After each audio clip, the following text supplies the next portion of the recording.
Welcome to Healing Begins Here, a podcast by the Victim Service Center of Central Florida. I'm Olivia Oropeza, the Prevention Education Manager for the VSC, and I'm so glad you're here today. At VSC, we provide free, confidential support to survivors of sexual violence, violent crime, and traumatic circumstances.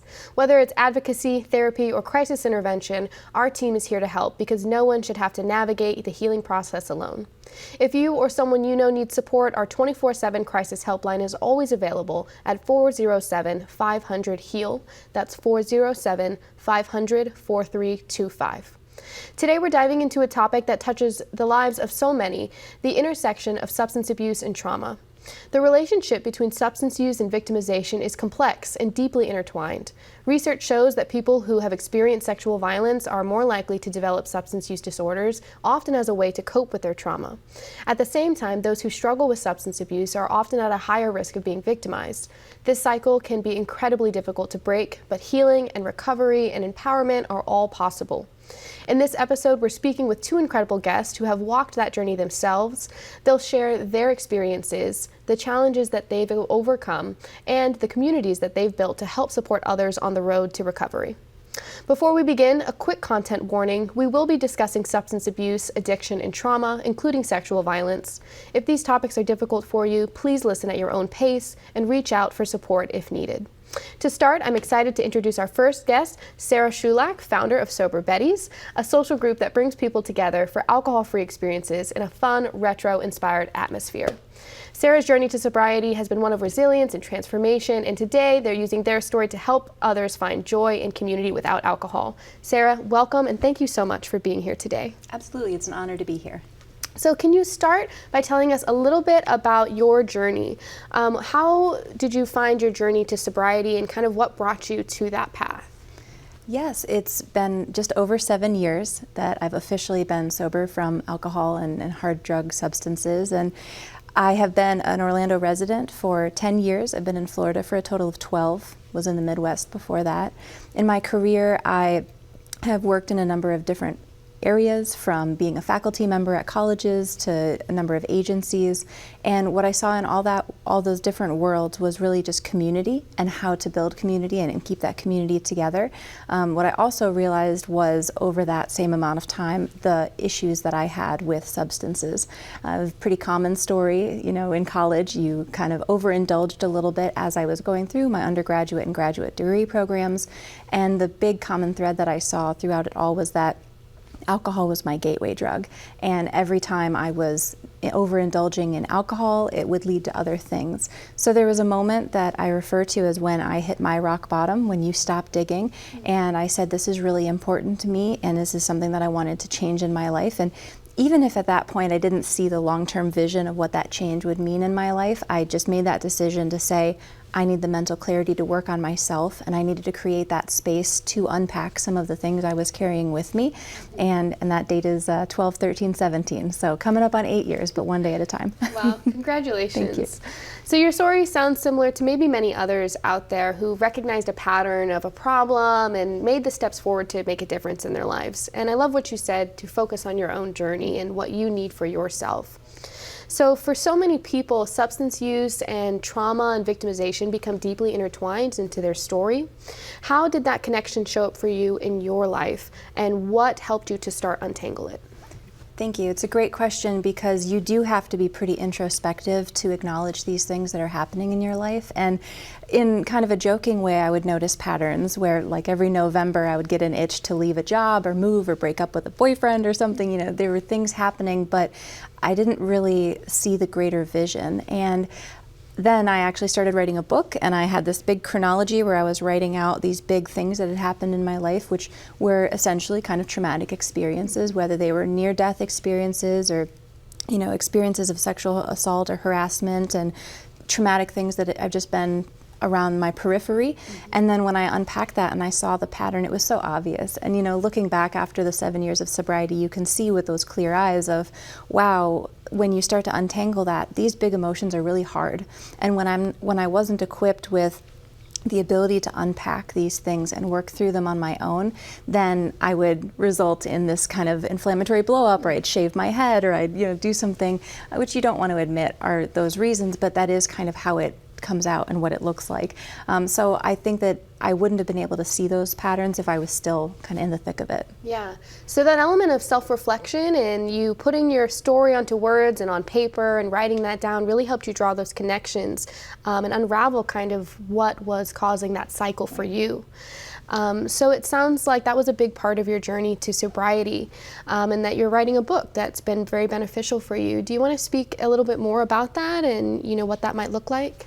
Yeah, the book has been a newer project, a newer endeavor to go into, and I was an avid reader as a kid, so in my heart I think I just knew that I always wanted to write a book. I had the opportunity a few years ago to participate in an anthology with my mother, and so we were each writing chapters, and there were multiple other powerful female authors who all wrote chapters kind of looking back and giving advice to a younger version of yourself, which was also a very reflective exercise, a little less trauma-based in its content, but still very cathartic in that regard. So when I took on this project to write my own book, I kind of was having that imposter syndrome or crisis of self to say, what is my achievement? What is this big thing that I've done or that I have the skill set to look back and give people a guide to and say, here's my secret to success, be like me, do these things. And as simple as it might seem as an answer, it's the fact that I'm still here, and the fact that when I looked through that chronology of all these things that weren't the worst things that could happen to everybody, but just the amount and the frequency of them happening in my life, the fact that I'm still here is one element of it. And I think when I reflect on what a takeaway of the book would be for the reader, it would be that sometimes we think of the other side of sobriety as something that you're kind of like gritting your teeth and bearing it, and it's nails on a chalkboard, and you're like getting through life by the skin of your teeth. And I think that with the book and with Sober Betties, I think the vision is that you can really find joy on the other side of trauma, and that sometimes when you're, again, in the thick of all that trauma and when you're going through the worst of it, and whether it's depression or trauma or substance abuse, it's hard to imagine so much levity and so much brightness on the other side, but there is. Wow. I loved what you said when, I'm here. And that's what really matters, especially after all of those things that you've overcome and experienced. And I know for some people that on their worst days, like that's such a big accomplishment, is to just still be here. So thank you so much for sharing that. And we really look forward to what comes out of your book and how it might help others. Spring 2026. Awesome. So I want to know, just as we close out here, what are some things that you could say to folks at home who maybe are on their journey to sobriety or maybe are considering starting that journey? What are some words of encouragement or advice you might offer to them? I think one of the biggest words I want to go back to that we have been talking about as a theme throughout this whole episode is community, is finding the people that feel right to you, because it's going to be different for everybody. And it might be Sober Betties, you might hear about what we do and who we are, and that really vibes with you. And if it's not your style and you have other activities or hobbies that you like to do, or you have a different pace of your life, or a religious group that you gravitate towards, those communities are going to be there for you. But the important thing to do is find the people who make you feel normal about these choices, especially when they're healthy choices, especially when they're things that in your heart of hearts you believe to be good and right for you. Go where those people reinforce those choices and kind of celebrate you for that. And they don't always have to be in a patronizing way of, oh, I have your mocktails, and in a really over-the-top way, but people who just don't treat you differently for those choices. Because there's going to be plenty of spaces as you go on your healing journey, whether it is versus substance abuse or trauma, there are going to be people who don't really like that you've changed. They kind of like the old version of you. We get into this space where our habits create this comfort zone where we end up staying a little far too long. And so when you start to seek out those people who make you feel celebrated and lifted up for the choices that you're making, that's what's going to set you up for success. Wow, so community is really such an important aspect of this, and I'm glad you mentioned that. It's a great segue to our next segment where we'll be talking about your community organization, Sober Betties. Can't wait. So thank you. So, as I've mentioned, up next we are going to talk about Sober Betties, the amazing community that Sarah has helped build, and how it's redefining what it means to have fun in sobriety. So Sarah, thank you so much for being here today with us, and everyone please stay tuned.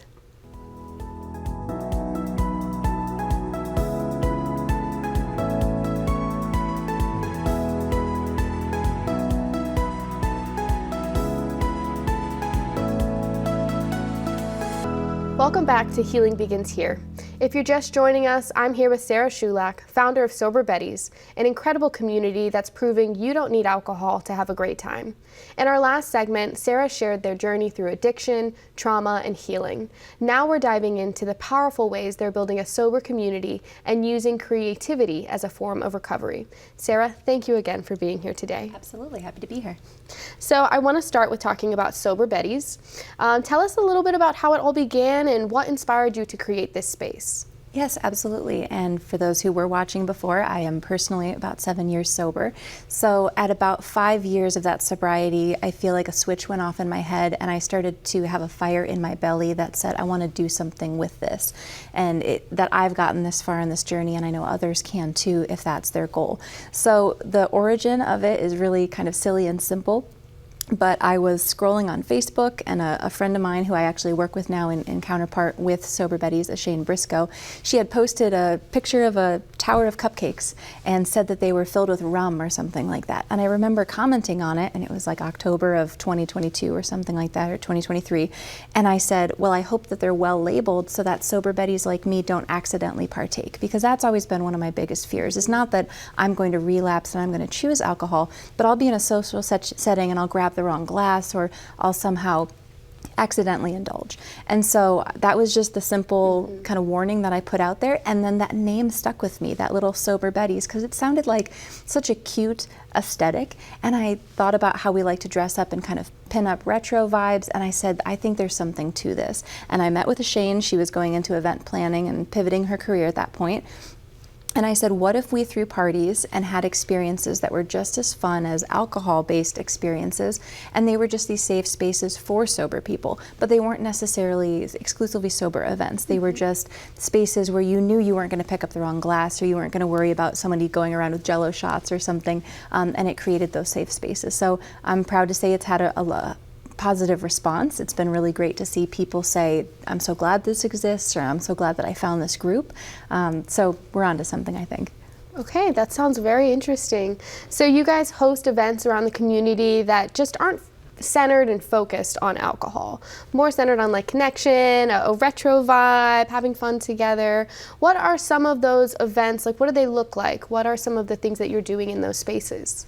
That's a great question, and on our social media I actually have a description that kind of explains the tenets or the values that we have in that organization, and the last one that I say is that it's really an experiment, that we are trying something really different, because we're social beings. We love, like we were talking about, community is so essential to us as humans, that we want to do things with one another, but usually these experiences are centered or have some big element to drinking, even if it's as simple as brunch or a champagne toast at a baby shower. I mean, everything is kind of subtly infused with alcohol, or happy hours after work, or networking.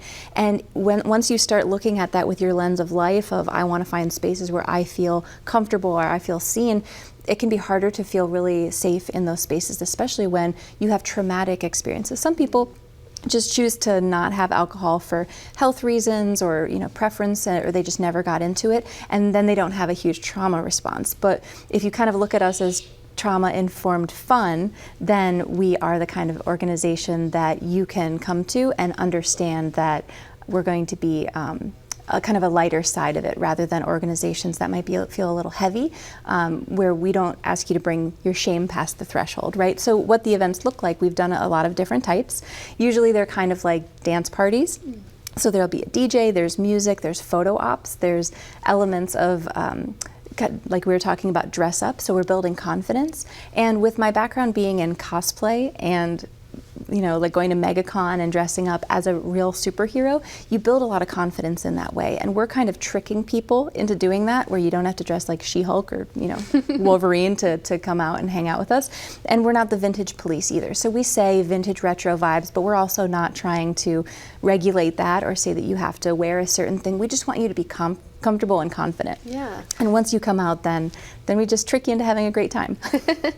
So you don't have to be necessarily strictly on your path to sobriety, or you can just be still figuring it out, or maybe you are somebody who still indulges in alcohol but still wants to find those spaces that aren't centered around that for having a good time or for connecting. Exactly. And when we talk about who our demographic is, we've actually been really surprised by it. When we first started out, obviously with the pinup aesthetic and who we are, we marketed to a lot of women. We just thought pinup, retro, women, girl power, let's have that be what it is.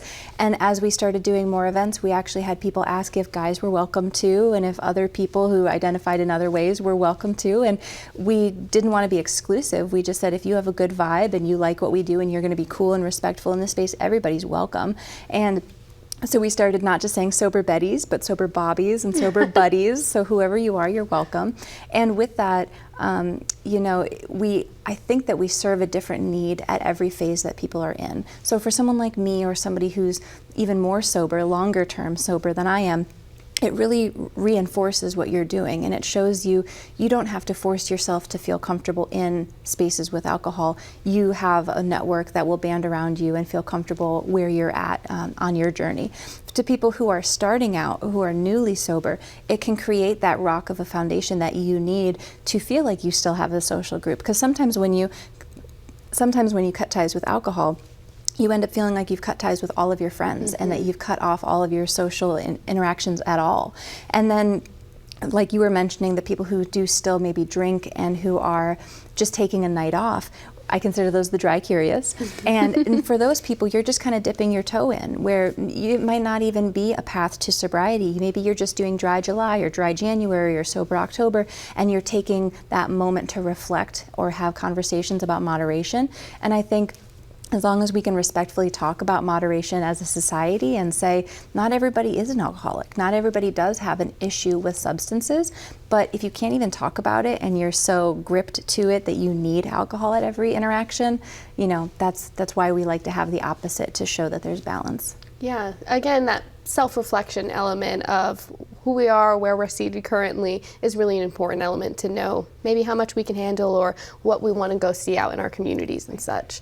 So I love that it sounds like it's open for everybody, as long as you have a good vibe and you want to come and have a good time, that they can come and be a part of these events. And I also love the term dry curious is great. So for those who are, curious about connecting with sober Betties, what is the best way for them to learn about your events and stay connected with you?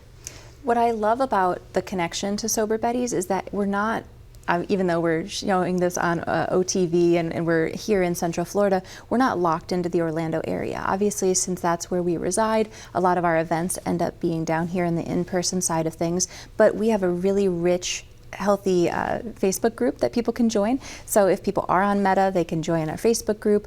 If you're not a fan of social media, we have a website you can go to, Sober Betties, spelled Betties, soberbetties.com.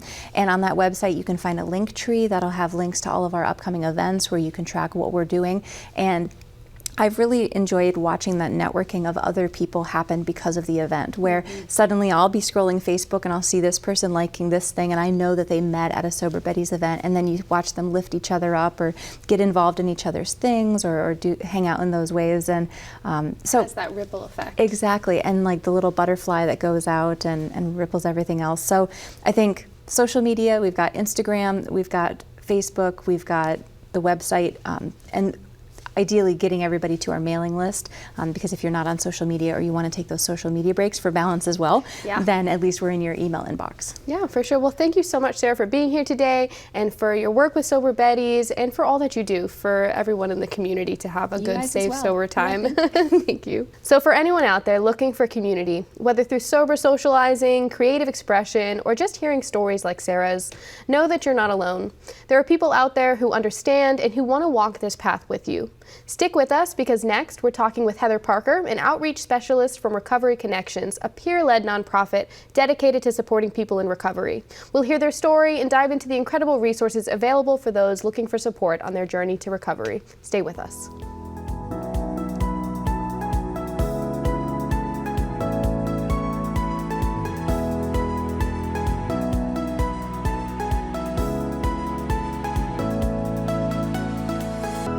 Welcome back to Healing Begins Here. In this final segment, we're shifting our focus to the power of peer support in recovery. We've talked about the deep connection between substance use and trauma and how finding community can be a crucial part of healing. Now, we're diving into what support can look like in action. I'm honored to welcome Heather Parker, a survivor, a leader in long-term recovery, and an outreach specialist at Recovery Connections of Central Florida. Heather, thank you so much for being here today. Thank you for having me. So I'd like for you to tell us first a little bit about your experiences and your story and what brought you to this journey to recovery. So, like a lot of survivors, it wasn't just a one-time incident. There was multiple incidents over the years. First time was when I was 4 by a babysitter. I wasn't able to really tell anybody at that point, but I did make sure that he never babysat for me again. Yeah. Got creative. Next time I was 14, and it was 2 male friends. And it was the first time I'd really experimented with drinking and smoking pot. And it was very confusing because these were supposed to be friends. Next time, years later, was an ex-boyfriend. I hadn't been with him in over a year and a half, and he came into my house when I was sleeping, and I woke up with him on top of me. He had 3 of his frat boy friends in the house, and it was the first time I felt like prey. I just remember being scared, not knowing what was going on, and that next day, I did reach out to the police. And this was back in 1987. They were not very kind to me. They said, "Do you know that you're going to ruin this boy's life?" And that was my cue to shut up. And I was just like, okay. And I also think, there's this misconception, and has been, of what sexual assault is. Right. And it's so many things, and the spectrum is so huge that it's not always this violent rape by a stranger. And so the spectrum becomes very confusing, I think, a lot of times for survivors. And so it's easy to kind of buy into and downplay the things that happen. Like, Right. It wasn't that bad, and I'm going to ruin this boy's life. Interestingly enough, though, 3 months later, I tried to take my life for the first time. Right. And I didn't connect that at that time. Substance abuse wasn't really a thing for me. I mean, I was a casual drinker. Drinking was not a whole lot. I grew up in Seattle, so smoking pot was kind of the norm. But it still wasn't something that I was finding that I was abusing necessarily. The next incident was, again, a friend of a friend, and we'd been drinking. We went to bed, clothed, woke up with him on top of me. And again, it was downplayed. Well, I know him. It wasn't a big deal. I had him stop. It wasn't anything. Let that go. In my 30s, that's when it really hit. I got into a bad car accident, almost lost my life in 2000. That led to doctors prescribing hardcore opiates. That's the heyday of OxyContin. Right. I didn't go into full-blown addiction at that moment. It was, okay, we needed this for now. I would be off of it for a good amount of time. There was a good 3 years that back and forth to doctors, and then I'd have long periods of time without having to use anything. And I believe it was the end of 2003, 3 of my husbands and my friends raped me, drugged me and raped me. And I remember reaching out to my 2 best friends, women friends. One told me to forget about it and act like nothing had happened. Another one went and told my husband before I even had a chance to even process what was going on. Wow. What I didn't know is that one of the perpetrators was a convicted rapist. So this was not his first time. So it sounds like your cycle of trauma and abuse and the overlap of substance use, it sounds like something that a lot of people may have experienced something similar. We know that 8 out of 10 sexual assaults are occurred by somebody known to the victim, and we know 1/3 of the time that this is by a current or former partner. And we also know that we struggle in our response to survivors in believing them and validating their experiences if they don't look like the typical media portrayal of sexual assault or rape. So how did you go from those experiences and those instances with substances to finding your place at Recovery Connections? So after that incident, I did try to take my life for a second time, and it obviously survived. That, I think, accelerated the downward spiral for me. Within 2 years, I had hit rock bottom and ended up in treatment for the first time in 2006. And so that started my journey in recovery. And I believe when you said validation, that is 100% for me what was so important, and finding other people that this had happened to and that I wasn't the only one, and that understanding that this was not my shame. So that was big for me. And I think the journey into recovery and finding Recovery Connections, this wasn't around in 2006. It really was just this last January that I found Recovery Connections, and I found it because they have meetings at their centers. And I just came for a Smart Recovery meeting because I wanted to know what that looked like. And I was like, they're doing something here. I didn't know what it was, but I knew that the place felt good and it felt safe. Wow. So that felt like the right place for you when you showed up. And then you ended up holding a position there. You work as an outreach specialist. Can you tell me a little bit about what that looks like and maybe how that has solidified some of your work through your recovery journey? So I started as a volunteer because I was like, whatever you're doing here, this is kind of magical and I want to be a part of it. And I didn't know about the peer support. I just knew they had meetings there. Within a month, I was offered a job to become a peer support specialist. And I was like, you mean doing the thing that I'm already doing and having a title and getting paid for it? Yeah, it was great. No-brainer. No-brainer. So started doing that, and a couple months later, we were getting ready to open our second center, and they said, we'd love for you to be the center team managers for both centers.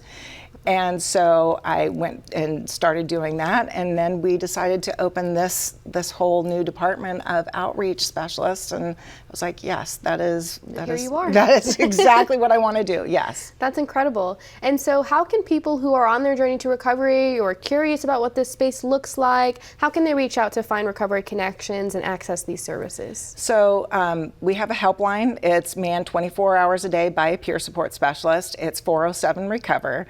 And then we also have our website, which is myrecoveryconnections.org.